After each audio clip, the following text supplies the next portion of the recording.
কিশোরী, তরুণ তরুণী, ছাত্রছাত্রী, নারী পুরুষ, নবীন প্রবীণ সবাইকে আমার সালাম জানাচ্ছি। আসসালামু আলাইকুম। গত বছর আগস্ট মাসে জুলাই গণ অভ্যুত্থানের শক্তি বলে আমরা অন্তর্বর্তী সরকার গঠন করেছিলাম। এরপর আমরা এখন আমাদের মেয়াদে একটি অত্যন্ত গুরুত্বপূর্ণ সন্ধিক্ষণে উপনীত হয়েছি। আমাদের সরকারের উপর ন্যস্ত দায়িত্ব ছিল মূলত তিনটি: হত্যাকাণ্ডের বিচার করা, একটি জবাবদিহিমূলক ও কার্যকর গণতান্ত্রিক ব্যবস্থায় উত্তরণের জন্য প্রয়োজনীয় সংস্কারের আয়োজন করা এবং সুষ্ঠু নির্বাচনের মাধ্যমে নির্বাচিত সরকারের কাছে ক্ষমতা হস্তান্তর করা। আমরা জুলাই গণ অভ্যুত্থানকালে তৎকালীন ফ্যাসিস্ট সরকারের নির্দেশে সংগঠিত হত্যাকাণ্ডের বিচার কাজ এগিয়ে নিয়ে যাচ্ছি। এই বিচারের উদ্দেশ্যে গঠিত আন্তর্জাতিক অপরাধ ট্রাইব্যুনাল তাদের প্রথম রায় শীঘ্রই দিতে যাচ্ছে। ট্রাইব্যুনালে আরও কয়েকটি মামলার বিচার চূড়ান্ত পর্যায়ে রয়েছে। সাধারণ ফৌজদারি আদালতগুলোতেও জুলাই হত্যাকাণ্ড সম্পর্কিত কিছু বিচার কাজ শুরু হয়েছে। আমরা একই সাথে দেশের ইতিহাসে প্রথমবারের মতো গুমের মতো নৃশংস অপরাধের বিচার কাজ শুরু করেছি। আমি আনন্দের সঙ্গে আপনাদের জানাতে চাই যে সংস্কারের ক্ষেত্রেও আমরা ব্যাপক অগ্রগতি অর্জন করেছি। অন্তর্বর্তী সরকার নিজ উদ্যোগে বা বিভিন্ন সংস্কার কমিশনের প্রস্তাবের ভিত্তিতে অনেক গুরুত্বপূর্ণ সংস্কারের কাজ সম্পন্ন করেছে। কিছু প্রস্তাবিত সংস্কারের কাজ এখনও চলমান আছে। অধ্যাদেশের মাধ্যমে বা বিদ্যমান আইন সংশোধন করে বিচার বিভাগের স্বাধীনতা, বিচার ব্যবস্থাপনা, আর্থিক খাতে স্বচ্ছতা, প্রাতিষ্ঠানিক সক্ষমতা বৃদ্ধি, ডিজিটালাইজেশন সম্প্রসারণ ও দুর্নীতি প্রতিরোধে বিভিন্ন সংস্কার সম্পন্ন করা হয়েছে। ভবিষ্যতে সুশাসনের জন্য এসব সংস্কার বড় ভূমিকা রাখবে বলে আমরা মনে করি। আশা করি আগামী নির্বাচিত সরকার সংসদে আলাপ আলোচনার মাধ্যমে এসব সংস্কার গ্রহণ করবে। আমাদের আরেকটি গুরুদায়িত্ব হচ্ছে সুষ্ঠু নির্বাচন অনুষ্ঠান। আমি ঘোষণা করেছি যে আগামী ফেব্রুয়ারির প্রথমার্ধে জাতীয় সংসদ নির্বাচন অনুষ্ঠিত হতে যাচ্ছে।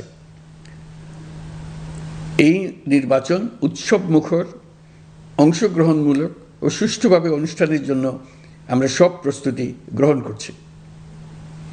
আমাদের উপর অর্পিত দায়িত্ব আমরা সঠিকভাবে পালন করার জন্য সর্বাত্মক চেষ্টা করে যাচ্ছি। প্রিয় দেশবাসী, রাষ্ট্র কাঠামো সংস্কারের প্রস্তাব তৈরির লক্ষ্যে জাতীয় ঐকমত্য কমিশন নিরলসভাবে গত প্রায় 9 মাস ধরে কাজ করেছে। এই সময় কমিশন জুলাই গণ অভ্যুত্থানে অংশগ্রহণকারী রাজনৈতিক দলের প্রতিনিধিদের সঙ্গে দীর্ঘ আলাপ আলোচনা করেছে। অত্যন্ত সৌহার্দ্যপূর্ণ পরিবেশে ধৈর্য সহকারে রাজনৈতিক দলগুলো কমিশন কর্তৃক উত্থাপিত বিভিন্ন সংস্কার প্রস্তাব নিয়ে যুক্তিতর্ক উপস্থাপন করেছেন। মতের পার্থক্য থাকলেও তা কমিয়ে আনার চেষ্টা করেছেন। অনেক বিষয়ে ঐকমত্যে আসতে পেরেছেন। দেশবাসী সরাসরি সম্প্রচারের মাধ্যমে এই পুরো কার্যক্রম দেখতে পেরেছেন। এটি বাংলাদেশের রাজনীতির ক্ষেত্রে তো বটেই, পৃথিবীর অনেক দেশের জন্য এক অভূতপূর্ব ঘটনা। এটি ভবিষ্যৎ রাজনীতির জন্য আশাব্যঞ্জক। আমি ঐকমত্য কমিশনের সদস্যদের এবং রাজনৈতিক দলগুলোর নেতৃবৃন্দকে গণতান্ত্রিক চর্চার এই অসাধারণ আয়োজনকে সফল করার জন্য আবারও আন্তরিক ধন্যবাদ জানাচ্ছি। ঐকমত্য কমিশনের প্রণীত জুলাই সনদে সংবিধান বিষয়ক 30টি গুরুত্বপূর্ণ সংস্কার প্রস্তাবে রাজনৈতিক দলগুলোর মধ্যে ঐকমত্য তৈরি হয়েছে। এটি একটি ঐতিহাসিক অর্জন।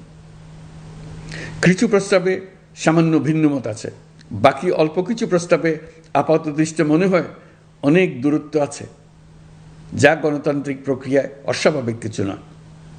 তবে খতিয়ে দেখলে দেখা যায় যে এসব প্রস্তাবগুলোর ক্ষেত্রেও আসলে মতভিন্নতা খুব গভীর নয়। কেউ সংস্কারটা সংবিধানে করতে চেয়েছেন, কেউ আইনের মাধ্যমে করতে চেয়েছেন, কিন্তু সংস্কারের প্রয়োজনীয়তা নীতি ও লক্ষ্য নিয়ে কারো মধ্যে মতভেদ নেই। কাজেই রাজনৈতিক দলগুলোর প্রকাশ্য বক্তব্য যতখানি পরস্পর বিরোধী অবস্থানে আছে বলে মনে হয়, জুলাই সনদ সঠিকভাবে বিশ্লেষণ করলে ততখানি মত পার্থক্য দেখা যায় না। এটি আমাদের অনন্য অর্জন। এতে জাতি এগিয়ে যেতে সাহসী হয়। এসব বিবেচনায় রেখে এবং রাজনৈতিক দলগুলো কর্তৃক স্বাক্ষরিত জুলাই সনদকে মূল দলিল হিসেবে ধরে নিয়ে অন্তর্বর্তী সরকার আজকের উপদেষ্টা মণ্ডলীর সভায় জুলাই জাতীয় সনদ সংবিধান সংস্কার বাস্তবায়ন আদেশ 2025 অনুমোদন করেছে। এটা বিরাট খবর। প্রয়োজনীয় স্বাক্ষর শেষে এটি ইতিমধ্যে গেজেট নোটিফিকেশন করার পর্যায়ে পৌঁছে গেছে। জুলাই সনদ বাস্তবায়নের লক্ষ্যে এই আদেশে আমরা গুরুত্বপূর্ণ কিছু বিধান গ্রহণ করেছি। এর মধ্যে রয়েছে সনদের সংবিধান বিষয়ক সংস্কার প্রস্তাবনার উপর গণভোট অনুষ্ঠান এবং পরবর্তী সময়ে সংবিধান সংস্কার পরিষদ গঠনের সিদ্ধান্ত। আমরা সকল বিষয় বিবেচনা করে সিদ্ধান্ত নিয়েছি যে আগামী জাতীয় সংসদ নির্বাচনের দিনেই গণভোটের আয়োজন করা হবে। অর্থাৎ জাতীয় নির্বাচনের মতো গণভোটও ফেব্রুয়ারির প্রথমার্ধে একই দিনে অনুষ্ঠিত হবে। এতে সংস্কারের লক্ষ্য কোনোভাবে বাধাগ্রস্ত হবে না। নির্বাচন আরও উৎসবমুখর ও সাশ্রয়ী হবে। গণভোট অনুষ্ঠানের লক্ষ্যে উপযুক্ত সময়ে প্রয়োজনীয় আইন প্রণয়ন করা হবে। জুলাই সনদের আলোকে আমরা গণভোটের ব্যালটে উপস্থাপনীয় প্রশ্নও নির্ধারণ করেছি। আমি প্রশ্নটি এখন আপনাদের সামনে পাঠ করে শোনাচ্ছি। প্রশ্নটি হবে এরকম: আপনি কি জুলাই জাতীয় সনদ সংবিধান সংস্কার বাস্তবায়ন আদেশ 2025 এবং জুলাই জাতীয় সনদের লিপিবদ্ধ সংবিধান সংস্কার সম্পর্কিত নিম্নলিখিত প্রস্তাবগুলোর প্রতি আপনার সম্মতি জ্ঞাপন করছেন? ক, নির্বাচনকালীন সময়ে তত্ত্বাবধায়ক সরকার, নির্বাচন কমিশন এবং অন্যান্য সাংবিধানিক প্রতিষ্ঠান জুলাই সনদে বর্ণিত প্রক্রিয়ার আলোকে গঠন করা হবে। খ, আগামী সংসদ হবে 2 কক্ষ বিশিষ্ট। জাতীয় সংসদ নির্বাচনে দলগুলোর প্রাপ্ত ভোটের অনুপাতে 100 জন সদস্য বিশিষ্ট একটি উচ্চকক্ষ গঠিত হবে এবং সংবিধান সংশোধন করতে হলে উচ্চকক্ষের সংখ্যাগরিষ্ঠ সদস্যের অনুমোদন দরকার হবে। গ, সংসদে নারীর প্রতিনিধি বৃদ্ধি, বিরোধী দল থেকে ডেপুটি স্পিকার ও সংসদীয় কমিটির সভাপতি নির্বাচন, প্রধানমন্ত্রীর মেয়াদ সীমিতকরণ, রাষ্ট্রপতির ক্ষমতা বৃদ্ধি, মৌলিক অধিকার সম্প্রসারণ, বিচার বিভাগের স্বাধীনতা ও স্থানীয় সরকার সহ বিভিন্ন বিষয়ে যে 30টি প্রস্তাবে জুলাই জাতীয় সনদে রাজনৈতিক দলগুলোর ঐকমত্য হয়েছে, সেগুলো বাস্তবায়নে আগামী নির্বাচনে বিজয়ী দলগুলো বাধ্য থাকবে। ঘ, জুলাই সনদে বর্ণিত অন্যান্য সংস্কার রাজনৈতিক দলগুলোর প্রতিশ্রুতি অনুসারে বাস্তবায়ন করা হবে। গণভোটের দিন এই 4টি বিষয়ের উপর একটি মাত্র প্রশ্নে আপনি হ্যাঁ বা না ভোট দিয়ে আপনার মতামত জানাবেন। গণভোটের সংখ্যাগরিষ্ঠ ভোট হ্যাঁ সূচক হলে আগামী সংসদ নির্বাচনে নির্বাচিত প্রতিনিধি নিয়ে একটি সংবিধান সংস্কার পরিষদ গঠিত হবে। এই প্রতিনিধিগণ একই সাথে জাতীয় সংসদের সদস্য হিসেবে দায়িত্ব পালন করবেন। পরিষদ তার প্রথম অধিবেশন শুরুর তারিখ হতে 180 কার্যদিবসের মধ্যে সংবিধান সংস্কার করবে। সংবিধান সংস্কার সম্পন্ন হওয়ার পর 30 কার্যদিবসের মধ্যে সংসদ নির্বাচনে প্রাপ্ত ভোটের সংখ্যানুপাতে উচ্চকক্ষ গঠন করা হবে। এর মেয়াদ হবে নিম্নকক্ষের শেষ কার্যদিবস পর্যন্ত। জুলাই সনদ বাস্তবায়নের অঙ্গীকারনামা অনুসারে সংবিধানে জুলাই জাতীয় সনদ অন্তর্ভুক্ত করার ব্যবস্থা গ্রহণ করা হবে। এটিও আজকে অনুমোদিত আদেশে উল্লেখ করা হয়েছে। প্রিয় দেশবাসী, অভ্যুত্থানের পর দায়িত্ব গ্রহণ করে অর্থনীতিকে গভীর গহ্বর থেকে উদ্ধার করা ছিল আমাদের জন্য একটা বিরাট চ্যালেঞ্জ। গত 15 মাসে আমরা সেই চ্যালেঞ্জ উতরাতে সক্ষম হয়েছে। রপ্তানি, বৈদেশিক বিনিয়োগ ও রিজার্ভ সহ অর্থনীতির সবগুলো সূচকে দেশ ইতিবাচক ধারায় ফিরেছে।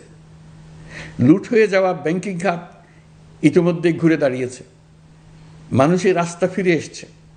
ব্যাংকিং খাতকে আরও শক্তিশালী করতে নানামুখী পদক্ষেপ চলমান রয়েছে।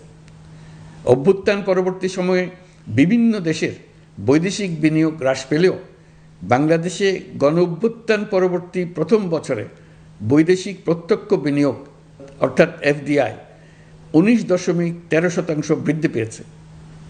এটি বৈশ্বিক প্রবণতার বিপরীতে এক অনন্য অর্থনৈতিক দৃষ্টান্ত স্থাপন করেছে। আগামী সপ্তাহে ডেনমার্ক ভিত্তিক মায়ার্স গ্রুপের মালিকানাধীন এপিএম টার্মিনালস বিভি এর সঙ্গে লালদিয়া কন্টেইনার টার্মিনাল প্রকল্পে 30 বছরের কনসেশন চুক্তি স্বাক্ষর হতে যাচ্ছে। এই চুক্তির আওতায় ইউরোপীয় এই কোম্পানি $550 মিলিয়ন বিনিয়োগ করবে। এটি এই যাবৎকালে বাংলাদেশে ইউরোপের সর্বোচ্চ একক বিনিয়োগ। লালদিয়া হবে দেশের প্রথম বিশ্বমানের গ্রিন পোর্ট। প্রিয় দেশবাসী, প্রায় 1.5 যুগ ধরে আমাদের জনগণ ভোটাধিকার থেকে বঞ্চিত ছিলেন। তারা আজ আসন্ন নির্বাচনে তাদের ভোটাধিকার প্রয়োগ করার জন্য উন্মুখ হয়ে আছেন। আগামী ফেব্রুয়ারিতে সুষ্ঠু নির্বাচন অনুষ্ঠানের বিষয়ে অভ্যুত্থানের সপক্ষের রাজনৈতিক দলগুলোকে অবশ্যই ঐক্যবদ্ধ থাকতে হবে। তা না হলে জাতি এক মহা বিপদের সম্মুখীন হবে। এই সম্পর্কে আমি আগেও একাধিকবার আমার আশঙ্কা প্রকাশ করেছি। ফ্যাসিবাদের বিরুদ্ধে 2024-এর জুলাইয়ে মৃত্যুর মুখোমুখি শির উঁচু করে দাঁড়িয়ে দেশবাসী যে ঐক্য গড়ে তুলেছিল, আমরা জীবিতরা যেন অল্প স্বল্প ভিন্নমত ও লঘু বিবাদে জড়িয়ে তার মর্যাদা ক্ষুণ্ণ না করি। 133 শিশু, শত শত তরুণ তরুণী, নারী পুরুষের মৃত্যু, হাজার হাজার মানুষের অঙ্গহানির যে আত্মত্যাগ, সেটিকে আমাদের সম্মান জানাতেই হবে। দেশের আপামর জনগণ সামান্য যা চায় তা হচ্ছে এই অগণিত হতাহতের স্মৃতির প্রতি শ্রদ্ধা জানিয়ে আমরা সবাই যেন ভিন্ন মতের প্রতি সহিষ্ণুতা দেখাই। দলীয় স্বার্থ অতিক্রম করে সম্মিলিত আকাঙ্ক্ষা ও জাতীয় চাওয়াকে ঊর্ধ্বে তুলে ধরি। তাই আমি আশা করি আমাদের এই সিদ্ধান্ত জাতির বৃহত্তর স্বার্থে রাজনৈতিক দলগুলো মেনে নেবে। একটি উৎসবমুখর জাতীয় নির্বাচনের দিকে জাতি এগিয়ে যাবে। এর মাধ্যমে আমরা নতুন বাংলাদেশে প্রবেশ করব। আমরা নতুন বাংলাদেশ গড়ার দ্বার প্রান্তে এসে পৌঁছলাম।